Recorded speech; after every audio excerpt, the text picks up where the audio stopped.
И снова здравствуйте! Меня зовут Екатерина Абдулаева, и я вновь рада представить вам свежую, интересную, а главное полезную информацию в нашем телевизионном проекте «Харысхал». Устраивайтесь поудобнее, мы начинаем!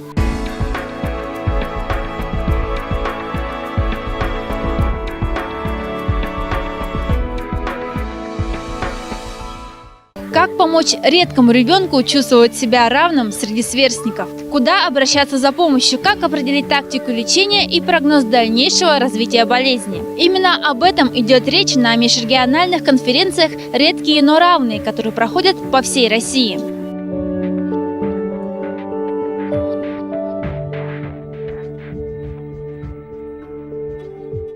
Организаторами конференции выступили Благотворительный фонд Харысхала и Санкт-Петербургская ассоциация общественных объединений родителей детей-инвалидов. В первый день форума ведущие ученые и специалисты обсуждали теоретические подходы к лечению и диагностике орфанных редких заболеваний, медицинской и социальной реабилитации инвалидов, их социализации, обучению и трудоустройству. В этот же день состоялся круглый стол с участием приглашенных лекторов из Санкт-Петербурга и Томска, врачей-педиатров, врачей-генетиков, представителей Министерства труда и социального развития Якутии, Министерства здравоохранения Якутии и общественных организаций родителей. На круглом столе были затронуты актуальные темы, касающихся редких и генетических заболеваний. Сколько важна работа некоммерческих организаций во взаимодействии с врачами, с социальными службами, достичь самых лучших результатов именно вот во взаимодействии. Поэтому родители высказывали свои проблемы, какие у них существуют. Врачи рассказывали, что делается в республике. Мы рассказывали о том, как это у нас происходит в Санкт-Петербурге. Поэтому вывод был такой, что можно вот сообща достичь многого.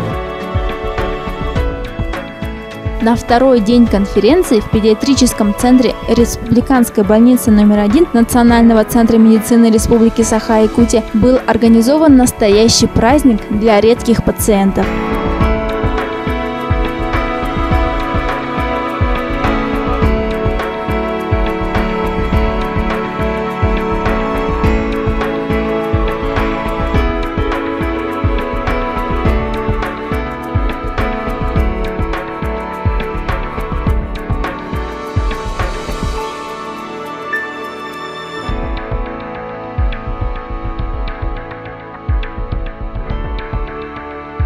Для родителей врач-генетик и специалисты Ассоциации родителей детей-инвалидов в Гаорде города Санкт-Петербург провели школу для родителей «Фенолкетонурия». Это не приговор, а образ жизни. В школе специалисты рассказали, как важно соблюдение диеты в разные возрастные периоды, затронули вопросы расчета диеты, а также они предложили примерное меню на 7 дней. Вместе приготовили легкие и диетические блюда, которые они смогут сделать для своих деток. Я представляю Санкт-Петербургскую организацию родителей детей с диагнозом фенилкетонурия. Мы с 2000 года организовались с целью улучшения положения детей в Санкт-Петербурге.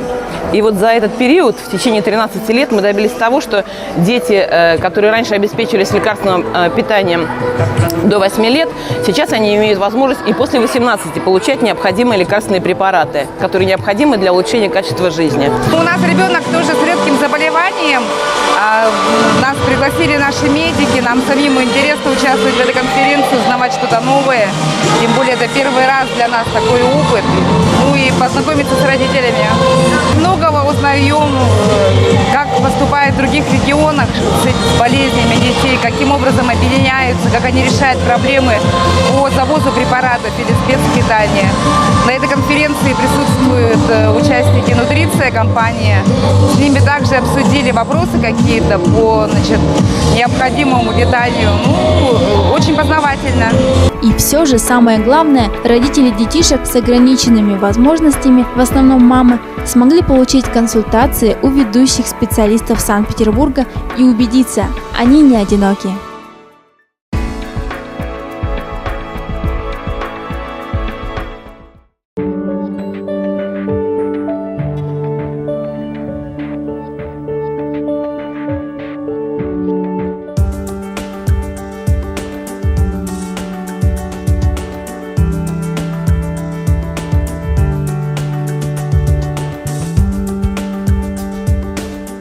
я вышла с предложением чем-то хотя бы, хоть чуть-чуть там помочь благотворительному фонду Харасхал в проведении каких-либо там интересных мероприятий для ребятишек. Решили провести совместную акцию по посадке деревьев, потому что я считаю, что ребятишки, они должны принимать активное участие в жизни города, чтобы они потом в будущем, проходя мимо, видели плоды своих трудов и помнили об этом.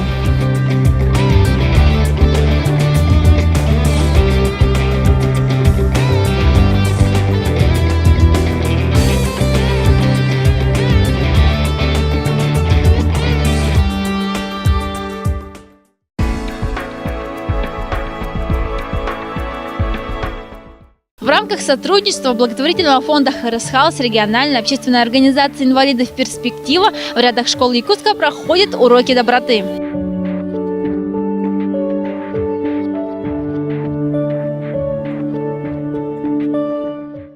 Основная цель уроков доброты – улучшить отношение детей к людям с инвалидностью, показать, что какая-то особенность человека не является основанием для его отторжения, что он такой же человек, как и все остальные, и должен иметь равные права и возможности. Проведение таких занятий – необходимый шаг к развитию совместного образования и созданию общества, которое на равноправных началах принимает всех, независимо от наличия их особенностей. Уроки доброты проводятся для школьников всех возрастов от 7 до 17 лет. Уроки заметно отличаются от обычных школьных. На уроках доброты используются интерактивные методы обучения, ролевые игры, опросы, обсуждения, просмотры фильмов и конкурсы. Активное включение в игры и обсуждения дает ребятам возможность почувствовать на себе разные ситуации, в которых может оказаться человек с инвалидностью, и самостоятельно сделать выводы, а также поделиться с другими своими мыслями. Опыт проведения уроков доброты в школах Якутска и Нюрбинского улуса показал, что такие встречи помогают школьникам преодолеть предрассудки об инвалидах. Дети в конце уроков признаются, что поменяли свое отношение к людям с инвалидностью. Так они понимают для себя, что общаться с ними нужно наравне, без чувства жалости. Таким образом, уроки доброты становятся одним из основных средств популяризации инклюзивного образования и подготовки общества к принятию и пониманию людей с инвалидностью.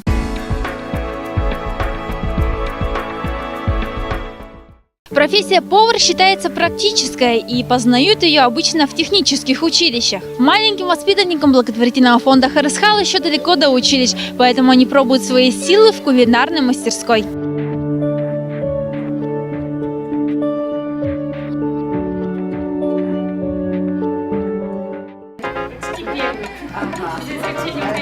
Один из ресторанов города Якутска устроил для детей фонда Харасхал кулинарный мастер-класс. Почему именно кулинарный? Ни для кого не секрет, что дети очень любят подражать взрослым. Им так хочется поскорее подрасти и стать самостоятельными, как мама и папа. А еще им нравится делать вещи своими руками, лепить, украшать, мастерить. Кулинарные мастер-классы – прекрасный способ применить и развить все эти способности, приобрести новых друзей и научиться готовить или хотя бы приоткрыть завесу тайны, как создаются любимые блюда. Давайте познакомимся, скажем всем привет. Меня зовут Людмила. Я буду сегодня у вас проводить мастер-класс. Ну и в последующие наши разы. Мы договорились, да, мы будем встречаться с вами раз в месяц, но там кто как сможет. Расскажем, как у кого дела. Сейчас нам принесут доски, и мы начнем. Весь наш лук собираем в одно место на сковородку. Давайте. И я иду жарить. Нарезать хватит тоже. Было видно, как дети стараются, как им интересно. У кого-то получалось лучше, у кого-то хуже. Но всегда рядом были взрослые, которые непременно помогут. Кубики же все играют.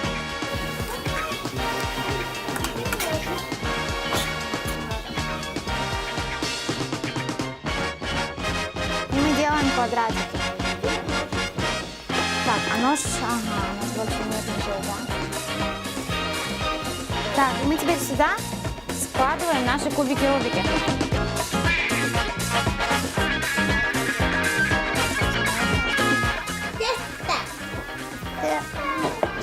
Тесто. Это называется песочное тесто.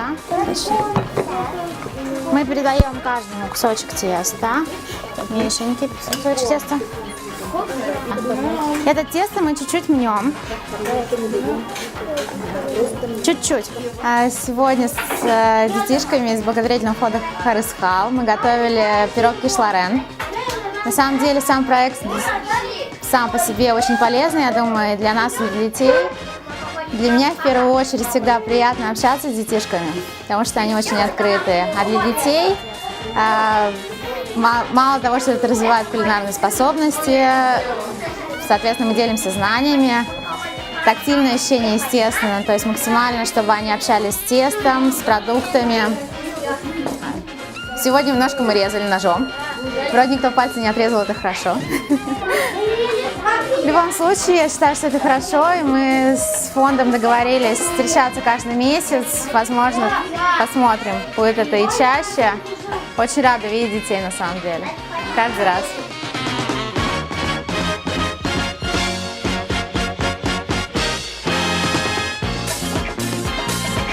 Фокус-фокус. Вообще идея такая очень замечательная.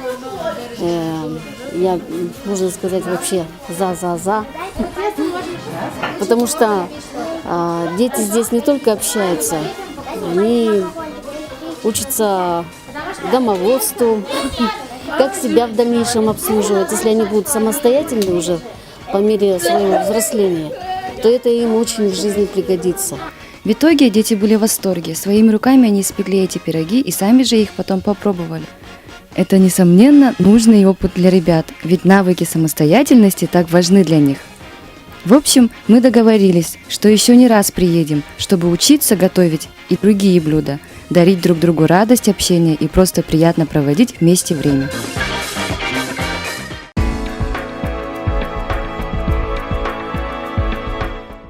На этом позвольте попрощаться с вами до следующей недели. Увидимся на этом же месте в это же время. До свидания.